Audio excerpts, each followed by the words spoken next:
परम लक्ष्य को पाने का पथ है प्रेम। प्रेम के बिना जीवन एक कदम भी आगे नहीं चल सकता। जीवन प्रेम से ही प्रकट हुआ है, प्रेम से ही चलता है और प्रेम में ही विलीन हो जाता है। हर एक इच्छा के पीछे प्रेम है। फिर भी हमने देखा है कि प्रेम के बिना जीवन एक कदम भी आगे नहीं चल सकता। जीवन प्रेम से ही प्रकट हुआ है, प्रेम से ही चलता है और प्रेम में ही विलीन हो जाता है। हर एक इच्छा के पीछे प्रेम है। फिर भी हमने देखा है कि प्रेम के साथ समस्या नाम की पूंछ भी आती है। अगर तुम वस्तुओं से ज्यादा प्रेम करते हो तो वह लालच बन जाता है। अगर तुम लोगों से ज्यादा प्रेम करते हो तो वह मोह बन जाता है। अगर तुम स्वयं से बहुत प्यार करते हो तो उससे अभिमान और अह प्रकट होता है। और तुम किसी से बहुत ज्यादा प्रेम करो तो ईर्ष्या पीछे पीछे चली आती है। चाहे वह ईर्ष्या हो, लालच हो, आसक्ति हो या क्रोध हो, सब में प्रेम शामिल है। इस ग्रह की सभी समस्याओं का कारण प्रेम ही है। प्रेम के बिना जीवन हो ही नहीं सकता।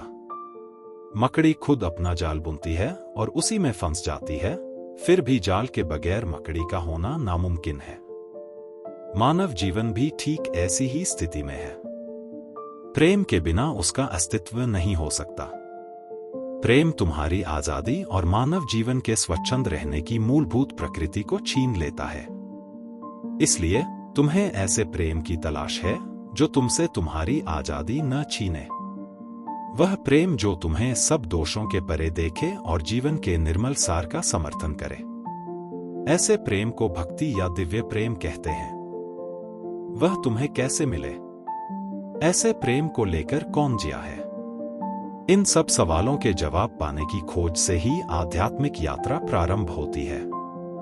आध्यात्मिक यात्रा इस दुनिया से परे कोई अलग ही वस्तु प्राप्त करने की कल्पना नहीं है। यह जीवन के परम लक्ष्य को पाने की चेष्टा है, जिसे भक्ति या दिव्य प्रेम कहते हैं। प्रेम क्या है? यदि तुम्हें ये बिल्कुल पता ही नहीं है तो तुम दिव्य प्रेम को नहीं समझ पाओगे। प्रेम की कई अभिव्यक्तियां हैं, जैसे अपनों से छोटों के प्रति स्नेह होता है, हम उम्र लोगों से दोस्ती और अपने से बड़ों के प्रति सम्मान और आदर। इसी तरह वस्तुओं, पशुओं, पेड़ों, आहार और संगीत से प्रेम होता है। तुम्हारी पसंद, नापसंद भी प्रेम पर आधारित है। वह आदमी जो सुन नहीं सकता, उसे हम किसी भी तरह ये समझा नहीं सकते कि ध्वनि क्या है। हम उसी को समझा सकते हैं जिसे पहले से कुछ मालूम हो। कोई देख नहीं सकता, कोई सुन नहीं सकता, पर प्रेम सब महसूस कर सकते हैं। यहां तक कि पत्थर और पशु भी प्रेम महसूस कर सकते हैं। कैसे बिल्लियां तुम्हारे पास आकर म्याऊं बोलते हुए घुरघुराने लगती हैं। कुत्ते भी प्रेम अभिव्यक्त करते हैं। वे तुम्हारे आगे पीछे भागते हुए अपनी पूंछ हिला हिला कर अपना प्यार व्यक्त करते हैं। वे सब जगह कूदते फिरते हैं। जब तुम 2 दिन बाहर जाकर घर वापस आते हो, वे पागल हो जाते हैं। बस तुम्हें देखकर उनकी समझ में नहीं आता वे क्या करें। वे तुम्हारे चारों ओर भागते हैं। यानी बिना कोई अपवाद के सभी में प्रेम महसूस करने की क्षमता है।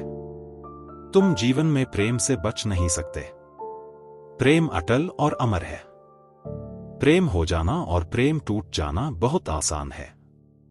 एक दिन तुम्हें प्यार हो जाता है और 2 महीने बाद ऐसा लगता है कि वो प्यार टूट गया है, लेकिन दिव्य प्रेम कभी नहीं बदलता। वह अमर है, उसके साथ कोई शर्त नहीं जुड़ी हुई है। ये उस परम प्रेम के लक्षण हैं जिसमें तुम्हारे अंदर एक गहरी उत्कंठा, एक तीव्र अभीप्सा जन्म लेती है। वैभव की एक कहानी है।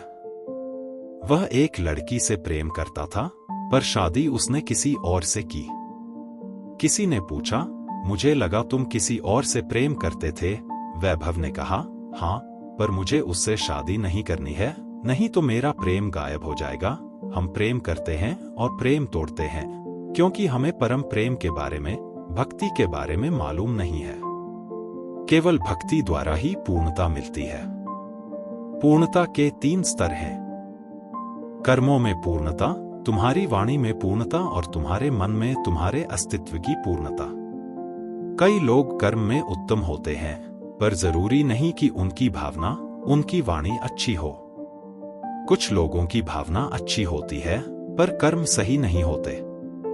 गर्म देशों के लोगों में तुम पाओगे कि वे बहुत अच्छा महसूस करते हैं, बहुत सुंदर बोलते हैं, लेकिन जब काम करने की बात आती है तो वह होता नहीं है। ठंडी जलवायु के देशों में काम हो जाते हैं पर वे अंदर से बड़े सख्त, हठी और कभी कभी क्रोधित व परेशान होते हैं। लेकिन सिद्ध वही है जो मन, वचन और कर्म से पूर्ण हो। तुम कभी भी किसी भी कर्म को 100% सही नहीं कर सकते हो, पर तुम अपने स्वभाव में 100% सही रह सकते हो। इसे सिद्ध कहते हैं और सिर्फ प्रेम ही ये पूर्णता ला सकता है।